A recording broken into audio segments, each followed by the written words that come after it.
Hello friends, super magic रसोई में मित्रों हूँ आपનું સ્વાગત કરું છું।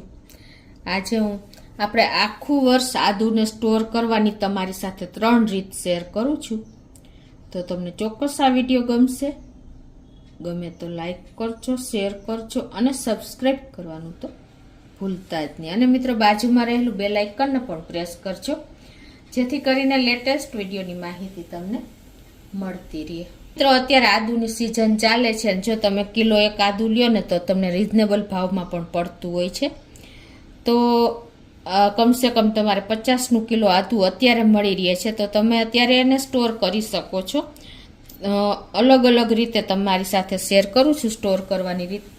તો પહેલી રીત છે, તમારે આ રીતે આદુ લઈને, અત્યારે મેં તમારી સાથે 250 આદુ તમને બતાવું છું, જે એક રીત બતાવું છું। તો પહેલાં તો આપણે આદુને ધોઈને મેં એકદમ ક્લીન કરી લીધું છે, એટલે ઉપર જે પણ કચરો હોય, માટી હોય નીકળી જશે। અને હવે તમારે એની આ રીતે બધી છાલ રિમૂવ કરી દેવાની છે। પિલરનો ઉપયોગ બિલકુલ નથી કરવાનો। આ રીતે તમારે ચપ્પુએથી જ એની છાલને કાઢી નાખવાની છે।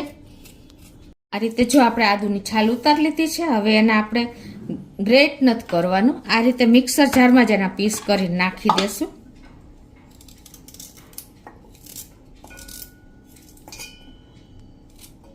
મિત્રો આ આપણે અત્યારે 250નું કરીએ છીએ, 250 ગ્રામ। જો આ રીતે આપણે કટકા કરી લીધા છે, હવે એને આપણે મિક્સર જારમાં ક્રમ્બલ જેવું પીસી લેશું।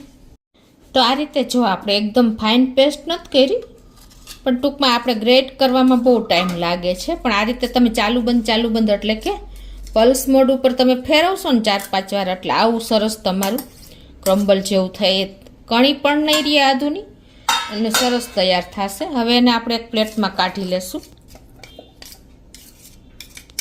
હવે જો આને આપણે આ રીતે એકદમ સરસ પ્લેટ કે થાળી, તમે ડીશ કાંઈ પણ હોય ને એમાં ફેલાવી દેવાનું। અને આને આપણે ક્રમ્બલ કરવાનો, ટૂંકમાં ગ્રેટ કરવાનો કંટાળો આવે છે, પણ તમે આ રીતે મિક્સર જારમાં આ રીતે તમે કરી લેશો ને તૈયાર ક્રમ્બલ જેવું, તો પણ તમે ઇઝીલી ગમે એટલું આદુ હશે ને તો તમે સ્ટોર કરવાની કંટાળો નહીં આવે। તો હવે આને આપણે આ રીતે પ્લેટને તડકે મૂકી દેશું। હવે આને આપણે તડકા ઉપર ડિપેન્ડ હોય છે, જો સરખો તડકો હોય ને તો એક જ દિવસમાં સુકાઈ જશે, નહીંતર 2 થી 3 દિવસ થશે। તો મિત્રો હવે હું તમારી સાથે આદુને સ્ટોર કરવાની બીજી રીત શેર કરું છું। તો એમાં જો આ 250 ગ્રામ આદુ છે ને, એને આપણે આ રીતે પહેલાં છાલ ઉતારી લેશું। તો આ રીતે જો આપણે બધી છાલ ઉતારી લીધી છે આદુ, 250 ગ્રામ આદુની। આની આપણે એકદમ સરસ પેસ્ટ કરી લેશું। એના માટે આપણે મિક્સર જારમાં છે ને કટકા કરી અને નાખી દેશું બધું ખમણેલું 250 ગ્રામ આદુને। તો આ રીતે આપણે કટકા કરી લીધા છે, હવે આની આપણે પેસ્ટ કરી લેશું। તો આ રીતે જો આપણે પેસ્ટ કરી લીધી છે, હવે એને આપણે આ રીતે ડીશ રાખીને અને એમાં પ્લાસ્ટિક રાખી દેવાનું છે। એમને પણ તમે કરી શકો, પણ આ રીતે હશે તો તમને ઈઝી પડશે। અને એમાં આપણે આ પેસ્ટ નાખી દેવાની છે।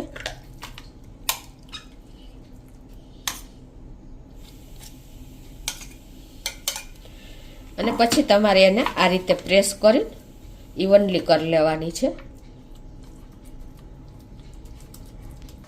તો આ રીતે જો આપણે પ્લેટમાં ઇવનલી સ્પ્રેડ કરીને અને આવી રીતે પ્રેસ કરીને કરી લીધી છે। હવે આને આપણે ફ્રીઝરમાં મૂકી દેશું। તો આ રીતે આપણે એને ફ્રીઝરમાં 3 થી 4 કલાક એકદમ ફ્રોઝન થાય ને ત્યાં સુધી રાખી દેશું। હવે આપણે 2 રીત શેર કરી તમારી સાથે, હવે ત્રીજી રીત આપણે કઈ રીતે આદુને લાંબો સમય સુધી ફ્રીજમાં રાખવું ને એ પણ બતાવી દઉં। તો તમારે આ જો 250 ગ્રામ આદુ છે, આપણે એકદમ સરસ આદુ ધોઈને અને ક્લીન કરી લેવાનું, પછી તમારે આ રીતે બેગમાં ભરી લેવાનું।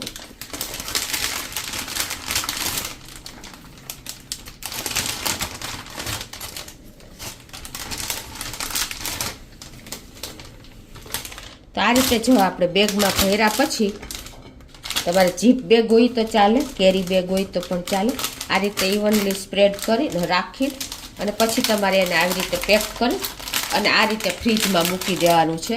તો આ આદુ તમારે મહિનો દિવસ સુધી બગડતું નથી અને આવું ને આવું રહે છે। અને બીજું કે તમારે આ રીતે ન રાખવું હોય ને તો તમારે બીજી રીત પણ બતાવું।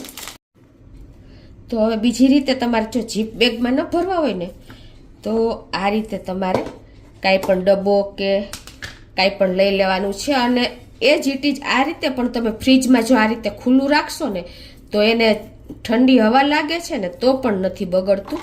ટૂંકમાં તમારે પેક નહીં કરવાનું. જો પેક કરશો ને તો અંદર મોઇસ્ચર થશે તો પણ તમારું આદું બગડી જાય છે. એટલે હું તો એ જ ઇટ ઇઝ આ જ રીતે ખુલ્લું રાખી દઉં છું ફ્રીજમાં કે પોટમાં કે તમે સેમાય પણ ડબ્બામાં ઢાંકવાનું નહીં. તો પણ આ આદું તમારું 2 મહિના સુધી એવું ને એવું રહે છે. તો મિત્રો જો હવે મેં તમને આદુને સ્ટોર કરવા માટેની 3 ટ્રીક બતાવી, બરાબર. લાંબો સમય સુધી તમે આ રીતે વાસણમાં કે જીપ બેગમાં રાખશો ને, બને ત્યાં સુધી ખુલ્લું જ તમે આદુ ફ્રીજમાં રાખશો ને તો આ આદુ મહિનો દી સુધી કે 2 મહિના સુધી બગડશે નહીં, બરાબર. આ એક ટ્રીક.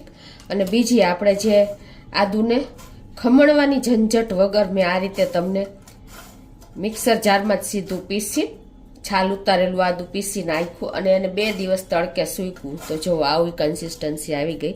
હવે આપણે જ્યારે સ્વીટ પાવડર કરીએ છીએ ને તો એની સ્મેલ જતી રહેશે, પણ એ જ ઇટ ઇઝ આ રીતે તમે બેણીમાં ભરી લેશો ને તો તમારે આ સ્વીટ આ પાવડર આદુનો છે ને જે આપણે સુકવણી એની સ્મેલ એવી ને એવી રહેશે એન્ડ સુધી. અને જો તમારે સ્વીટ પાવડર તરીકે ઉપયોગ કરવો હોય તો તમે એને મિક્સર જારમાં સેજ પીસી લેવાની અને ચાળી લેવાની. તો બંને રીતે તમે આ સ્વીટ સુકવણીની સ્વીટનો ઉપયોગ કરી શકો છો અને ખમણવાની પણ ઝંઝટ નહીં. જો એકદમ સરસ. અત્યારે મેં તમને 250 ગ્રામ આદુની જ બતાવી હતી. એટલે આ રીતે તમે પીસવાની પણ જરૂર નહીં. પીસા વગર ભરશો ને તો આનો ટેસ્ટ એવો ને એવો રહેશે.